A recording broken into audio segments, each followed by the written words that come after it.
cold, wet, grey, dark.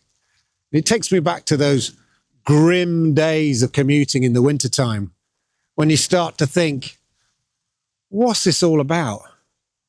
What am I even doing here? In fact, what am I doing here? I don't need to be here. Let's get inside. That's a bit better. The Monday just gone, 19th of Jan, is known as Blue Monday in the UK. And no, I'm not talking the New Order 12-inch classic, but the most depressing day of the year, as scientifically calculated by some university. There's an actual equation that sort of works it all out, although probably a bit of marketing hype around that. Anyway, the press love to dig it up each year and do a piece on it, kind of lazy journalism. What are we going to do this January for writing the papers and all that kind of stuff?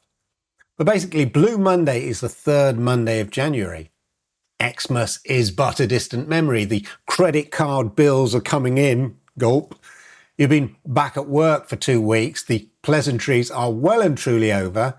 It's dark when you get up. Dark when you get home. It's cold, it's wet, and has been for the past 3 months. It feels relentless. You get the picture. So the concept of Blue Monday in January kind of works, as it sort of seems to make sense and people can relate to it. And if you're someone in their 50s or that kind of era of life, then that Blue Monday may sort of trigger thoughts of like, oh my God, is this it? Is this what I'm destined for the rest of my life? This perpetual drudgery of work, sleep, spend, pay off the debts, work, sleep, spend, pay off the debts, work, sleep, spend, pay off the debts, repeat ad infinitum until you retire. Is this it? As you stand there on a cold, damp platform, your train is delayed, of course it is, or cancelled, probably because sadly, Blue Monday got a little bit too much for someone else down the line as they become another tragic statistic. That kind of, sorry about the delay, there's a person on the tracks announcement happened far too regularly when I was commuting, and it usually peaked in January and February. The numbers are tragic and depressing. Anyway, standing there on that cold, dank, grey platform, or even scraping the ice off your car window, causing you to be late to work or something, you may be thinking, is this it? Until I retire in some distant future to sort of melt and erode away in an armchair, if I'm lucky, are these the thoughts that drive people to have the kind of midlife crisis we hear so much about? After all, you hit 50, maybe 55, something like that, and suddenly society expects you to do something stupid, to buy a Porsche you can't quite fit in, trade in the family car for a motorbike, get your ear pierced, which is uncharacteristic for you, Dave, dye your hair a colour that doesn't exist in nature, or maybe just blow up your marriage or relationship. All the classic tropes of a midlife crisis. We've heard all the jokes. And I've touched on this before in videos like this. The whole idea of that sort of garbage and a bit dated. The term midlife crisis was coined in 1965 by Elliot Jacques to describe a fear of mortality that we all seem to get at kind of 50. And it's ageless, to be honest. I think that midlife crisis, that fear of mortality, has sort of hit men of a similar age, or certainly a similar stage of their life, for eons, from the Greek philosophers to the Roman Stoics to Buddhist monks, Tibetan monks, the works. And I think in this modern world, it's sort of morphed into something else over the decades. But that's not what you're feeling right now, is it? As you hit your 50s or you're in your 50s or whatever it is. So what is it? If you're feeling a bit restless, a bit ennui, irritable, or just bored with your career you spent 30 years building, it's not a crisis. It's a malfunction. It's actually a biological upgrade waiting to happen. And that's why we need to chat. That's why you do not need a crisis. You need a rewiring. Whew. Heavy stuff. Don't worry, it gets lighter towards the end, trust me. Cheers. So, if it's not a crisis, what is it? Research from folks like Brené Brown actually call this period the unravelling. Now, that kind of sounds scary, but stick with me. And to some extent, I get that. It does feel like your life is sort of unravelling, you're sort of falling as the rope unravels and it's going to run out of rope in a minute. Think of it this way. In our 20s and 30s, we spent all our energy building a sort of a suit of armour, the persona, as Carl Jung called it. It's not new, say Carl Jung was writing about this years ago. It's universal, it's ageless. We built this persona to get the job, get the partner, get the status. But by 50 plus, that armour just gets heavy. It starts to suffocate us. That restlessness you feel isn't you breaking down. It's you just trying to break out of a suit that just doesn't fit anymore. I've talked previously on this channel about the U curve of happiness. Happiness starts high when we're young, new career, new life, and then it sort of bottoms out around our kind of late 40s and early 50s. And then, and this is the good news, people, this is what I try to talk about on this channel, it starts to shoot back up in our 60s and 70s. So if you're in your 50s, you're literally in that trench right now. But to get to that upward slope, to sort of scramble up that slope, you have to navigate the bottom. Here at the bottom, we have to deal with what psychologists call the expectations gap. Maybe you didn't become the CEO, Maybe, like me, you didn't end up playing for Liverpool or, cricket for England or whatever it is. That's okay. The shift we're making now is from maximising the future to optimizing the present. It's about meaning now. It's not about just accumulation. Man, my accumulation days are behind me. I'm done with the clutter, both physically and mentally. I do not want to accumulate anything else other than experiences. It does all feel like it's time for a change, but not that sort of silly cartoon midlife crisis, the youth chasing, tattoo getting, younger woman chasing, motorbike buying cliche that's the popular culture version of the midlife crisis that we see played out in movies and TV. The change I'm talking about is a rewiring of who you are, what you want to be, and what you actually want to do. One thing I've learned in early retirement is you can teach an old dog new tricks. And the reality is you probably should teach yourself some new tricks, and sooner than later. Modern brain scans reveal that adults, even people in their 80s and 90s, are still generating new brain cells. It's called neuroplasticity, something I've mentioned before. And the problem is, with these new brain cells and these neuro pathways and stuff, if you don't use them, you'll lose them. And if you've been doing the same job for 20 years, your brain is on cruise control. It's, efficient, sure, but it's asleep at the wheel. That brain fog isn't age. It's, boredom, that feeling like, haven't I just done this? Did I just do that? It's because you're on automatic. You're not conscious of doing it. You need to wake up. And for that, you need a chemical called BDNF, basically like a miracle grow for your brain. And how do you get that? Well, in really simple terms, two ways: vigorous exercise and, crucially, complex learning. And I don't mean doing like the odd crossword puzzle and stuff like that. I mean learning something that makes you feel like a bit stupid at first, that kind of makes you struggle. You need novelty and complexity. When you try to learn Japanese like me, or you pick up a guitar, I don't know if you can still see it, my little ukulele over there, and your fingers don't quite move, I can sort of play maybe 3 chords, but other chords are like really fiddly. That frustration, that annoyance, that's the feeling of your brain rewiring itself. So if you feel clumsy and slow at a new hobby, good. It means it's working. I talk about this in much more detail in this video here, and you can check that out here, right here. But the point is, the change I think you need now can be far more radical than just a few simple new hobby challenges. I'm talking about maybe a career change, a life change, a refocus, a redirection.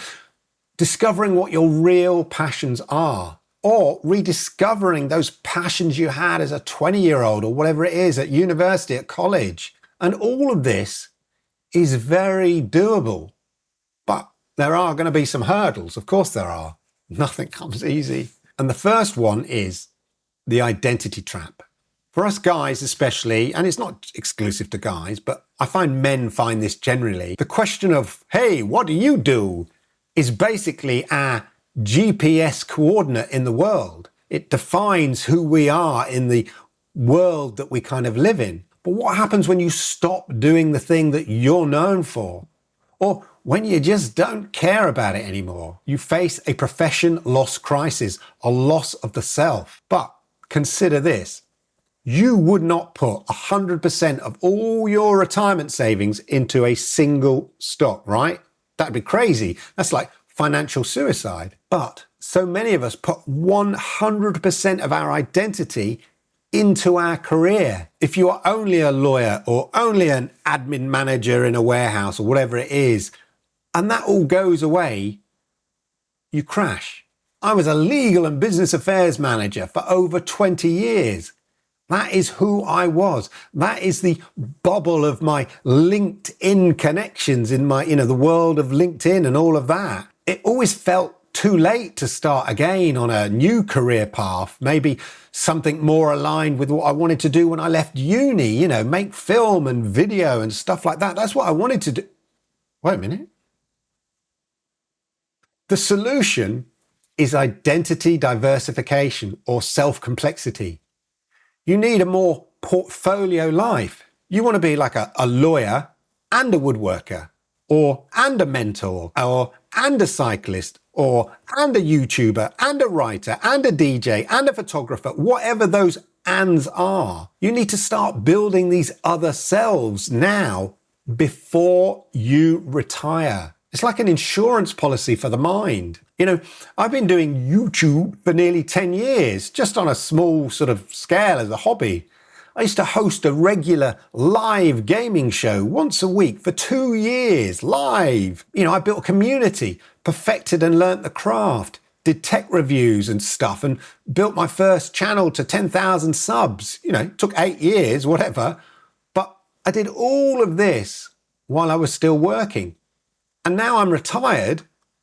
I could throw myself into this thing that I love doing. This is my passion, the passion that I found. And when I think about it, it relates exactly to what I wanted to do in a way when I was sort of 18, 19, 20. I wanted to sort of write and perform. Well, I'm sort of doing that now, finally. I mean, this channel I started afresh about 2 years ago.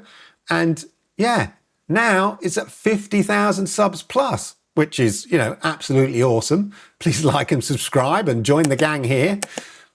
The key is, though, I was doing it before I retired early and left my career. Developing the skills and the knowledge and understanding of what it takes to do YouTube. You need to fight that stagnation that an unfulfilling job creates. Erik Erikson, a famous psychologist, said our battle right now is generativity versus stagnation. We need to create things, maybe mentor people, pass on wisdom, or just be creative. If we don't, we just get grumpy and self-absorbed and, hey, nobody wants to be that guy. It's not too late to alter your path. One thing I have learned is that nothing is set. The past doesn't exist. The future doesn't exist. Only now exists in this moment. So you can choose what you want to do in the moment. And it doesn't have to be a radical, sudden blowing up of everything around you or a performative and desperate attempt to claim your lost youth. That's gone. It does not exist. Try to rediscover or even unearth what your real passion is and start developing it while you're working. As mentioned before, you're probably on cruise control. Maybe you're quiet quitting, which I've talked about in other videos, and you can do the work in your sleep. Fine. Do it in your sleep. Hit that cruise control and allow yourself to focus on developing and following your passions while you have that brain capacity and the bandwidth to do it. When I was working from home a lot during the pandemic, it freed up a hell of a lot of commute time. You know, the 2 hours in, the 2 hours back that, you know, was wasted life. And I'd use that time working from home to make videos, do live streams in the evenings because I wasn't knackered because of the train journey home or my brain wasn't fried. And through that, through my rediscovered passion for creating videos and content, I was able to transition to what I have now. Make my passion the full-time part of my life. No, it doesn't pay for my life full-time, but it occupies, it drives me, it fulfills my passion, it scratches that itch. So whether it's traveling the world, woodworking, writing, photography, DJing, building stuff, hell, even this YouTube malarkey, hit the cruise control on your job. Do what is contractually required of you and no more, because I ain't paying you anymore, and use that ever-expanding neuroplasticity of your brain to pursue your real passion and explore ideas you never know where it might lead. That woodworking hobby, that DJing, YouTube, could all be your new passion in life. Something you can transition to full or part-time in the future or when you retire. The bottom line is this: the best years are not behind you. The U-curve I talked about proves that the happiest years are actually ahead of you in your 60s and 70s. But in order to achieve that, you have to build the foundation now. And I'm not just talking financial foundation, yeah? Don't retire from life. Don't give up on life. Rewire for the next adventure. Pick up that guitar, that ukulele, start that side hustle, start doing the carpentry, grab your phone and start filming. That's all you need. Whatever it is, build the foundation for your life post level 50. Whether you have to work until you're 67 or you can retire early, at least have a passion on the side. As Alan Watts said, what would you like to do if money was no object? How would you enjoy spending your life? And when you think of whatever it is, you do that. I'm curious, what's the one thing you've always wanted to try but told yourself you were too old for? Drop it in the comments down below. I read them all and I love the comments. And if you've liked this video, then please hit the likes because I like it, YouTube likes it, and it helps people like you find content just like this. And if you're new to my channel, then do me the great honor, please. Can you hit that subscribe button? Toggle that notification bell, and that way you'll know when I go live with videos just like this. Talking of videos just like this, why don't you check out the videos right here? These ones here. Thanks for watching. Cheers.